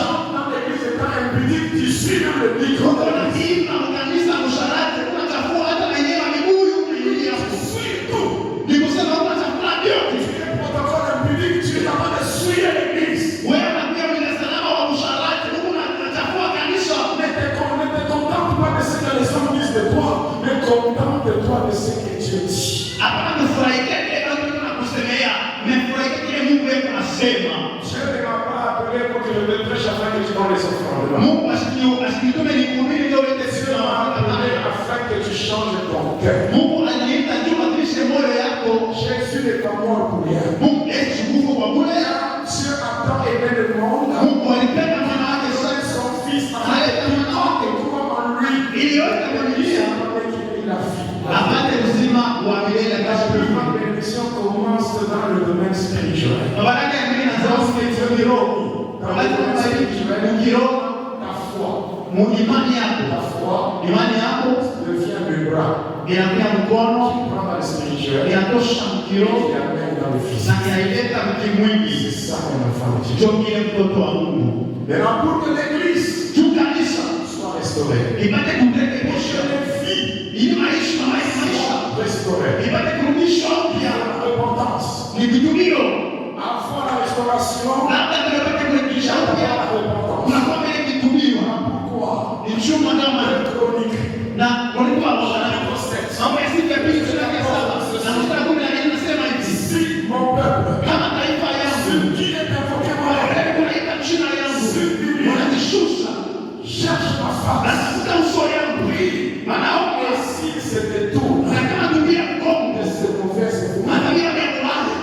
je l'exaucerai des cieux. Bila washikia kumbini. Je lui pardonnerai son péché. Bila samia samia yao. Je guérirai. Ametatunza. Dieu est capable de guérir ton église. Mungu anaweza kutunza Ta maison. ya kutunza nyumba yako. Ya kutunza maisha yako. Yote ni ya kubadilika. Et le message, Na ujumbe la repentance, ya kitubio c'est un message qui ne plaît pas aux hommes. ni ujumbe ile ifurahisha kila mtu. Cependant, la Bible dit, Ndio maana mimi nasema Proverbe 28, verset 13. umesalisha kwa sababu na mstari wa 16. Cette transgression ne prospère pas. Mais celui qui les avoue et les délaisse obtient miséricorde. Ule kuna picha na ubaya yake ashendelee, ule kama naitubu na mata rehema. Il n'y a rien de caché qui restera caché pour toujours. Hakuna kichana na kitabu kama yeye. Comme de Dieu, Mbele ya rien ne est caché. hakuna ile kichana. Tout est transparent. Yote ni kwa wazi. Juu yake Il sonde le cœur. eko na chunguza. Comment veux-tu que Roho l'homme qui vit dans l'adultère Nani unaweza kuishi ndani ya uzinifu et qui vous prêche, na eko na umili. qui conduit la prière, Eko na kusema maombi. qui chante, Anaimba. ou qui, je ne sais pas, qui fait le service des protocoles. Wala kuna fanya kazi kwa salama. Avant la soirée, la personne fait quoi? Ule mtu labda pia kuchapa wala fresh wako. Leo unafanya nini? Même si Hata kama dit que personne ne m'a vu, hasa mtu anataka kushunioni. mais c'est lui que nous servons. Ule tunatumikia. Il te connaît. Yeye anakujua. Il te connaît bien. Anakujua mzuri. Il te connaît bien. Anakujua mzuri. Vous savez quoi? Unajua nini? Le monde Dunia commence à refuser l'évangile à cause de ceux qui sont dans l'église. inaanza kukataa injili juu ya wale wako kanisa. Le lieu saint, Basi takatifu. sur la transition entre le lieu très saint et le parfum. Inakuja katikati kati ya nafasi ya watu wote na nafasi takatifu za Ils kanisa. sont dans le lieu saint. Kitu nafasi takatifu. Les païens sont dans le monde de le parfum.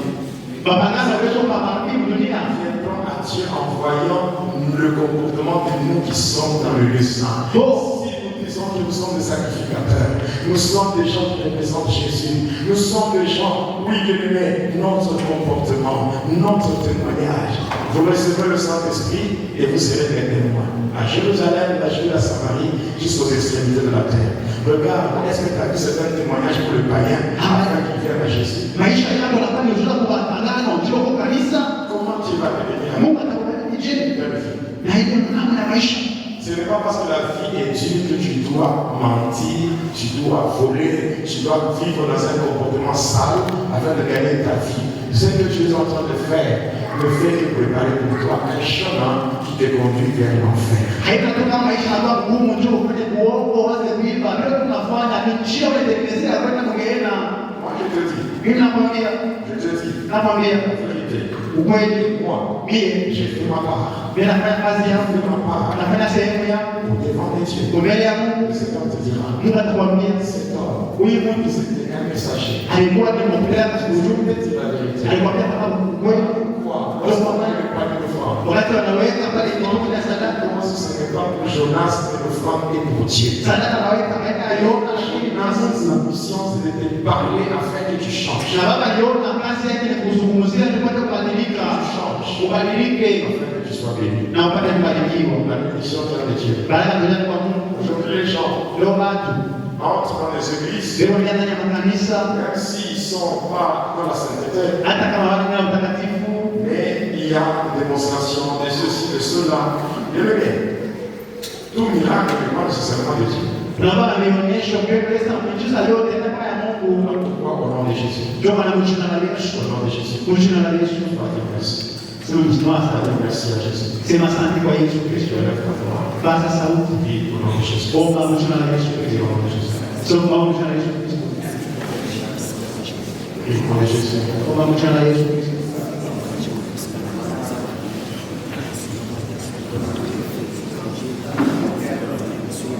Prie au nom de Jésus.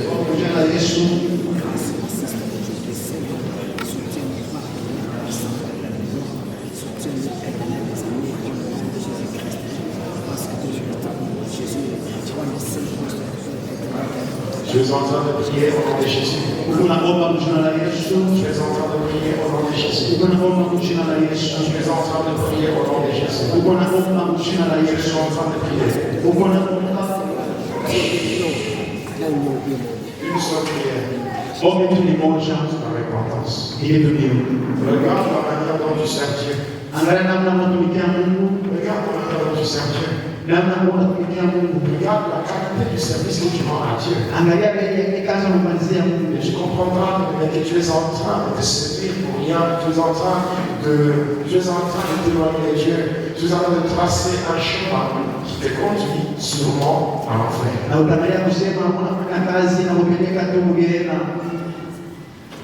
Tu vas dire à Jésus, je ne vais pas être fidèle. Je ne vais pas être à mon poste. Le berger Élie a témoigné ici. Le fait d'être à son poste, Dieu l'a guéri. La guérison, c'est aussi une forme de bénédiction. Regarde. Tu t'absentes à l'église quand tu veux. Tu ne te justifies même pas. Parce qu'il est question de critiquer les gens, tu es champion. Tu n'as pas l'amour du prochain en toi. Même si les gens te font un petit problème, pardonner, c'est tout un problème. Au nom de Jésus. Tu peux regarder l'église, mais laisse-moi te dire la vérité. Dieu est en train de purifier son église. Annoncer l'évangile de Jésus-Christ dans les nations, évangéliser et gagner les âmes au Seigneur Jésus-Christ, préparer l'Église à l'enlèvement et à la vie éternelle, voilà la mission de l'Église évangélique Christ notre salut, Écrissa, qui a pour visionnaire le pasteur Jonas Lonkutumpala Didia, le racheté du Seigneur. Implanté dans différents pays du monde, Écrissa compte de nos jours plusieurs fidèles. Pour la paroisse mère située en République démocratique du Congo, plus précisément dans la province du Haut-Katanga, le programme des cultes se présente de la manière suivante. Chaque mardi de 16h à 18h, enseignement et prière. Mercredi de 16h à 18h, culte des mamans. Vendredi de 15h30 à 18h, culte des combats spirituels. Et le dimanche, de 9h juste à 12h, culte des louanges et adoration. Suivez les cultes en direct sur la chaîne YouTube Jonas Lonkutumpala, chaîne officielle. Dieu par la volonté de qui tu es en vie.